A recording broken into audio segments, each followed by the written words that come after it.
Yes! Welcome into Sports Bit. Betty and Insight today. Paulie and Teddy. Wednesday, December 21st. Big game breakdown. Thursday night football. Good game. Giants and the Eagles. Giants win. They're in.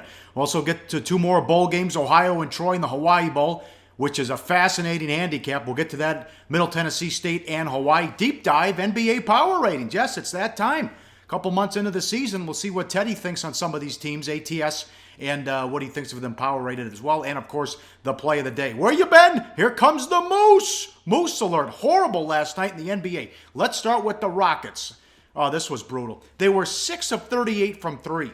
They still led by 13 with 4 minutes left at home. They led by 6 with 1:30 and the ball. They lose, Teddy. Yeah, and the way they lost it, with San Antonio doing what the Spurs do, draining threes. Danny Green hit one from about 40 feet. It felt like... he certainly wasn't the only one. Patty Mills hit one from downtown. But Houston, offensively, that last minute and a half, what were they doing? Turnovers, bad shots. They gave it to San Antonio. And, I was pretty convinced going into that game the Rockets were the better of the two teams. I came out of it with the same thought process, or at least Houston's every bit as good as San Antonio right now. But, the Rockets gave this one away. And let's be honest, the Spurs reached up and took it. But tough beat. Yeah, do we call that one a moose? I think the other one's an even bigger moose than this one, Paulie. Okay, I watched this game. This was, oh, God. Look away. Bucks Cavs. Total was 212.5. 100 to 100. Doesn't have a chance. Whoops. It goes to overtime. And then the Bucks are getting 3.5. They have the lead with 20 seconds left. And LeBron buries a 3. And then Parker misses both free throws. And the Bucks don't score the rest of the game and they have to foul. Oh, yeah. It's I don't know. We see unders get beaten in overtime, not every night, but on a consistent basis in the NBA. It's moose-ish. But sidewise, that's tough, man. You have the lead. You're 24 seconds left in overtime. LeBron hits the 3. And Parker, not just one miss, he missed both free throws. Instead of being the tie game, the Bucks have to foul. As you mentioned, they didn't score another point. Milwaukee's let a number of those tight ones get away from them in recent weeks. That was a really bad beat if you had Milwaukee or the under. I can't believe LeBron took that shot. They were down 3 and he shot it from the parking lot. Nothing but net. Another bad beat. The Pacers were up 15. They were bet down to 4.5 against the Knicks on the road. They had a 15-point lead in the third quarter, and then Melo and Porzingis couldn't miss. And there was a lot of Indiana money. They were from +6 down to +4.5 in that ball game. Melo, 26 in the second half, and the Pacers, their defense really, the second night of back-to-backs. Remember, they were in that crazy game the night before, where they won on a jumper in the closing seconds. The defense down the stretch was really a step slow. And late in the game on the second night of back-to-backs, when you're running some hot shooters, your defense is a step slow, you end up with a bad beat. Pacers backers take it in the gut. What happened to the Raptors in the fourth quarter? Well, we can't call, in my mind, I'm not calling any time a team's minus 15.5 and they don't cover at the end a bad beat. I can't do it because when you're talking about double-digit chalk, and not just 10 or 12, 15.5 in the NBA, those are games I don't tend to get involved with. But, Toronto led the whole second half by 20. They led by 18 with less than 2 minutes to play. And then they didn't score again. The Nets lose by only 12. Raptors minus 15.5. Dominate the game. Control the flow. Don't get the money. Tough beat. But, again, you can't be laying these type of prices in the NBA on a consistent basis and expect to be making money. It's very hard to cash those tickets. You can cash some of them, but you'll also have a lot of beats like the one you took last night with Brooklyn. Bad for the books. Boca Raton Bowl. Western Kentucky money from 5 to 6.5 up to 7. And also 7 in some spots. The total bet up from 77 to 79. A bowl game finally went over. Western Kentucky with the... excuse me. As I choke. With the cover and it goes over. And also, hey, the only people watching that game last night were people who had action. The only ones who are watching any of these bowl games are people that have action. Amen, brother. Amen. Okay. These bowl games are for us. All right, they're not for a mainstream audience. No one could. Honestly, no one gives a shit. If you weren't before you started betting, did you care about Western Kentucky and the Boca Raton Bowl? No, you didn't. They're small fan bases. The fan bases are into it, and otherwise the games are being played for gamblers. So what are gamblers going to do? We're going to bet them. And last night's result, bad for the house. with all of the West Kentucky money, all of the over money. And, of course, when you're talking about blowout game, it's a blowout game. Fourth quarter, the only ones watching left are the gamblers because the total was in doubt. The late Hilltoppers drive, the touchdown drive sends the game over the total with just over 2 minutes left. That's kind of exactly the same scenario as we didn't get the previous day with the Tulsa and Central Michigan the day before. Another blowout. We're the only ones watching at the end were people that had action on the total. That game stayed under, but finally, as you mentioned, the Boca Raton Bowl cashes the first over ticket of bowl season after 7 consecutive unders. And these games don't mean anything. Great job by Fournette and McCaffrey. Jalen Smith lost $20 million when he tore his ACL in the Fiesta Bowl. Would have been a top 5 pick. Don't play. They're not paying you. Screw the NC2A. The TV contracts are in the billions. All right, one more in the NBA. Bad for the Bucks. A rare revenge spot against the 76ers here. Yeah, nobody has revenge against Philly, but the Pelicans had revenge against Philly. They lost by double digits at home to the 76ers a couple of weeks ago, and they played like it too. Markets weren't sleeping on this one. The Pelicans bet up from -2 to -3.5, and a 76ers team that we'll talk about in the deep dive in a few moments. Well, they're trying to juggle 3 centers. They don't know what to do with rotations right now. The Pelicans win by 15 in that revenge spot. Bad result for the house. Looking forward to the deep dive. We love the NBA, but up next, big game breakdown. Can the Giants make the playoffs? They're in Philly, and 2 more bowl games. That's coming up on SportsBit. Betting Insight today on SBRPicks.com. Go to SBROdds.com. Browse, compare, and shop live odds available at top online sportsbooks. Back on SportsBit, Paulie and Teddy. Betting Insight today, SBRPicks.com. Big game breakdown. As always, live odds. Go to SBRPicks.com. Thursday Night Football, NBC. Giants hit the road to take on the Eagles. Giants 2.5, 41.5 the total. Giants win. They're in. Trying to make the playoffs for the first time since 2011. Also alive for the 1 seed, though they need Dallas to lose out. Eagles, wheels have come off. 2-9 since the 3-0 start. And off 2 tough wins, defensive struggles against Dallas and Detroit. Jenkins very questionable in this one. But Spagnuolo, this might be the best defensive turnaround in NFL history. Look at these Football Outsiders numbers, Teddy, on this Giant defense. Well, look, it says all you need to know about the difference between the 2015 New York Giants and the 2016 New York Giants. Last year, ranked 31 in the NFL, the Football Outsiders adjusted defense. This year, number 2.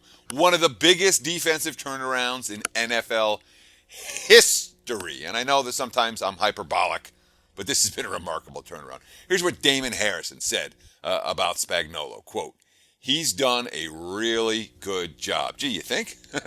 Historically, the defense speaks for itself because it's a Super Bowl winning defense, a championship defense. It was just a matter of getting everyone in the right position and getting everyone to buy in and used to playing with each other. That's tough when you bring in a new group like we've done this offseason. It's credit to him in getting guys to buy in and play together. Now, the injury to Jenkins very good, is a concern here for the Giants. Because remember all the money they spend in free agency on defense. They spent like $180 million to lock up key defenders, one of whom was Jenkins, who's now banged up for this ball game. And you talk about the last 2 games, those defensive struggles against the Cowboys and the Lions, intense physical games.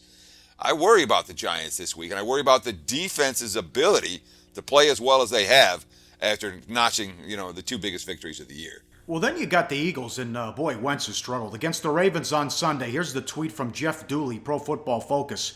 Wentz on passes 10 yards in the air or more, 2 for 11, 48 yards and a pick. His passer rating when under pressure is an NFL low 33.8. He's throwing an incompletion simply throwing an incompletion every play gets you a 39.6. I know guys are hurt, but come on. This is not the same quarterback that started the season. No, and there's been a lot of talk about Wentz. Remember, when the debate was Goff or Wentz, and Goff went 1, Wentz went 2, and they were saying there was a hitch in Wentz's throw.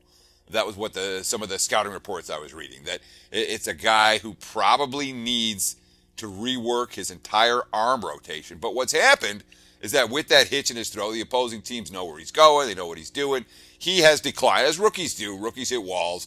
Carson Wentz hasn't necessarily played that well. That being said, the guy led Philly from the dead last week, rallied from behind in the fourth quarter, made plays with the game on the line with his legs and with his arm.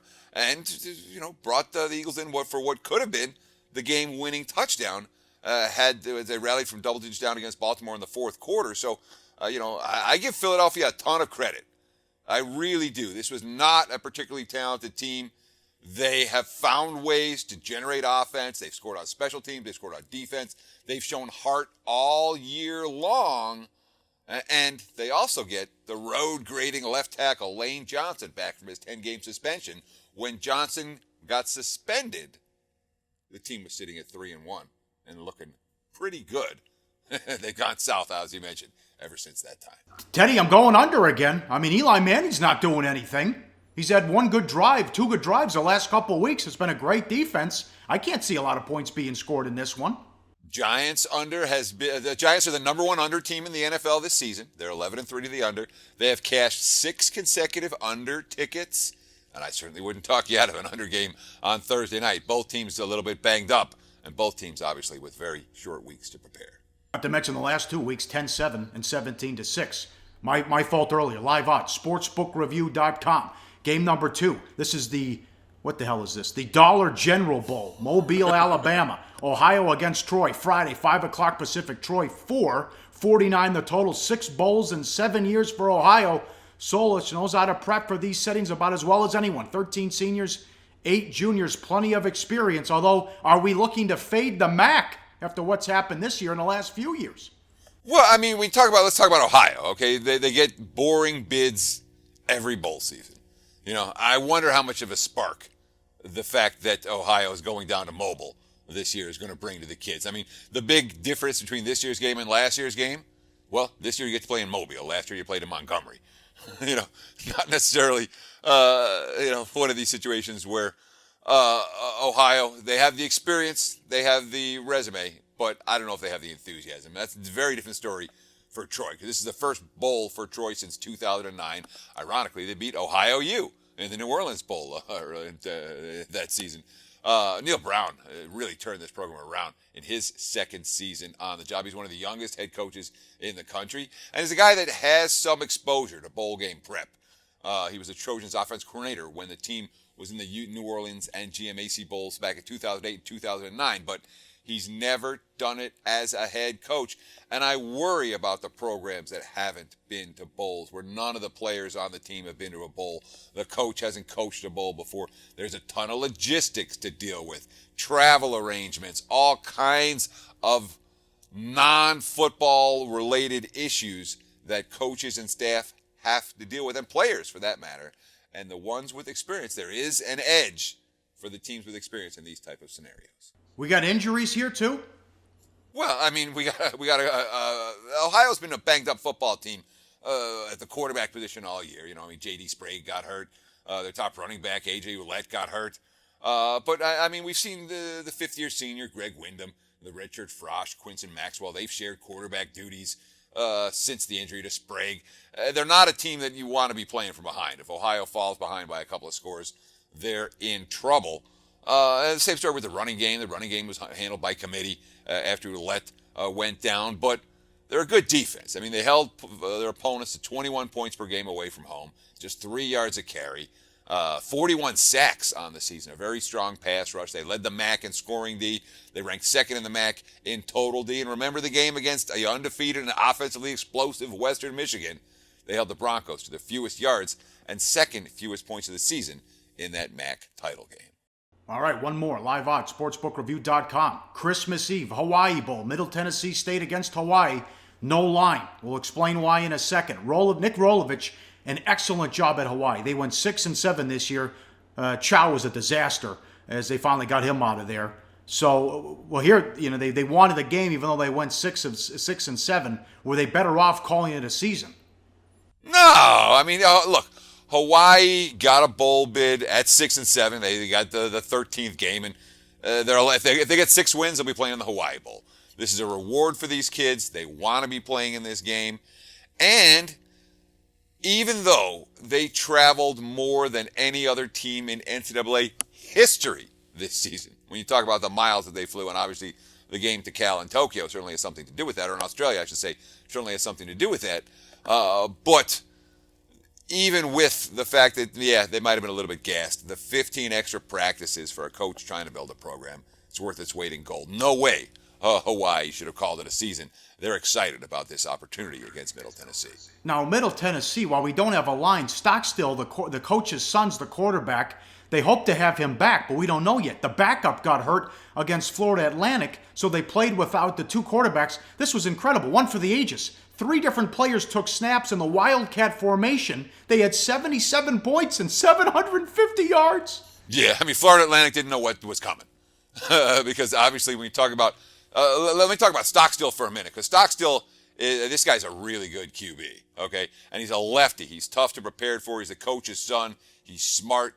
He's got a lot of upside, and he's a bet-on QB. I watched him play a number of times.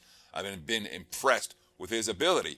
But when he was hurt, and then the backup, Urza, got hurt, all of a sudden, FAU's playing this, they're playing against an opponent that's running single wing and Wildcat.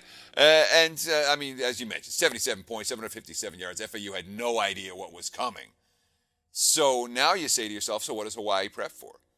They got a left-handed quarterback throwing all over the field, or you have a bunch of good athletes taking direct snaps and running the football.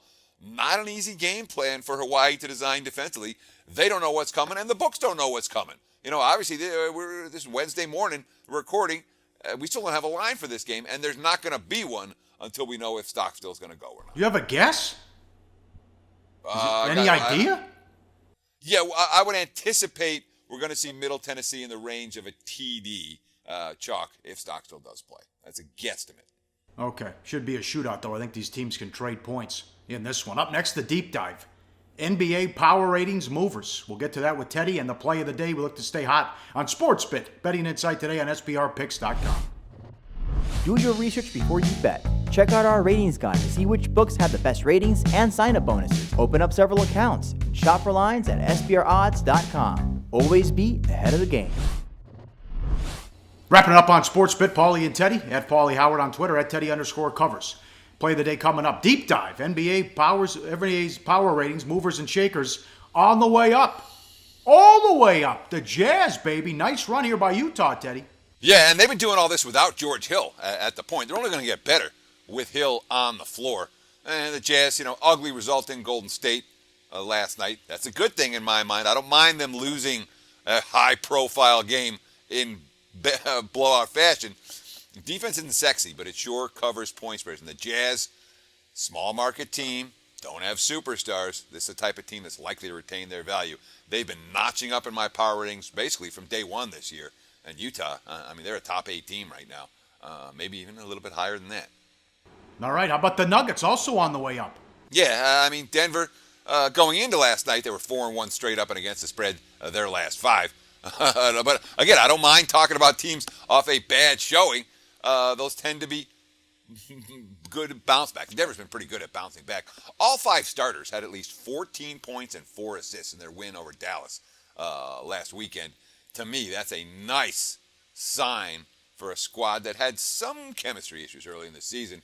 And, of course, they got their perimeter defensive stopper, Gary Harris, back on the floor. No surprise that the winning has started with Harris back in the lineup. I think there's money to be made with Denver right now. They're a team that's rising up in my NBA power ratings. Yep, and the 10-game winning streak came to an end. We went over it at the top of the show, but I love this Rockets team. One at Golden State, one at OKC. Harden playing at MVP level, having a monster season. 16-1 to win the division. I'm with you. They're better than San Antonio. This is a team to watch, and they've had an excellent start so far. Sure, it's Houston number 2 in the NBA against the spread.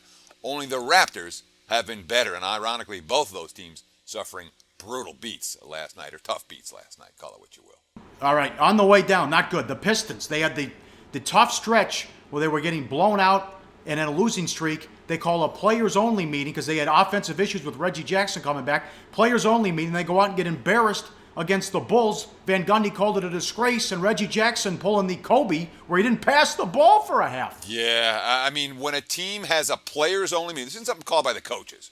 When they have a players-only meeting after a bad loss, and they come out the next game and they're down by 35 at halftime, that's not just a red flag. That's a big, giant, screaming red flag. And as you mentioned, the transition, like Reggie Jackson, he played so well for them last year. what's going on at the point now that he's healthy? Well, there are issues right now with Jackson and his teammates. He's getting grumbles.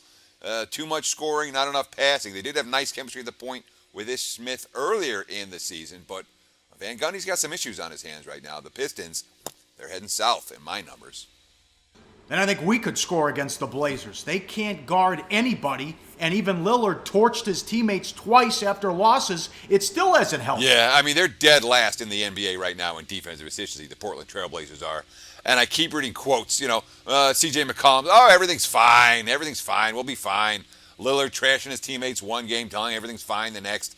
Everything's not fine. Heading into last night, 1-6 straight up and against the spread, their last 7. Portland, a team that's been heading south in my numbers.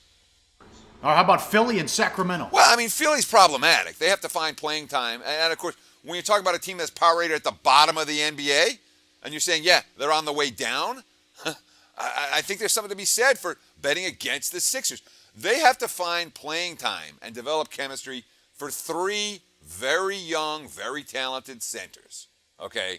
You can't do that in the modern NBA. I don't know what they're going to do with Nerlens Noel. I know that it's not a very good chemistry situation right now. And when they're losing home games to the likes of the Pelicans or the Lakers by double digits, that's not going to do much for keeping your power ratings numbers in place. And in the Kings, you talk about Sacramento on the way down. Another team that wasn't initially power rated near the top. They've been near the bottom. But in the loss to Dallas on Monday, DeMarcus Cousins scored 33. The other 4 starters combined to score 18 points. And, of course, now this ongoing controversy with DeMarcus Cousins and the reporter from the Sacramento Bee. And I've been reading some stuff. The Sacramento Bee is just trying to sell newspapers. This is great for them. They're getting publicity. Meanwhile, the Kings, nothing's been right in Sacramento for a decade plus. And it's certainly not going right now. I've been dropping the Kings as another team that looks like a bet against squad at this time in NBA action. They were thinking about moving him, and then that incident happened, and now a couple GMs are like, no thanks. I mean, the price is at an all-time low now. Trade value with Cousins, if you trade him, if you're Sacramento, they don't have a choice. I think he's a free agent after the 18 season. My God. Great to talk NBA. All right. Play of the day, money time. Back to the okay, 39-21 on the football season. Already gave out Colorado State on yesterday's show. Back to Thursday Night Football. What are we doing? Let's go to the NFL. It's a game we talked about earlier on the program. Game number 101-102. The Giants and the Eagles will take them under 41.5. G-Men, the number 1 under team in the NFL. Philadelphia struggling to move the football on a consistent basis. I think both teams are going to try to grind it out on Thursday night. Let's expect a lower scoring affair and take Philly and the G-Men under 41.5. That's our play of the day. All right, we close with a bang Thursday and Friday. NFL games, Week 16, 2 games on Christmas, 5 NBA games on Christmas. A lot to get to. And the Savage Man gets to start Saturday night on NFL Network for the Texans. We'll talk to you then. Thanks for watching SportsBit. Betting Insight today on SBRPicks.com.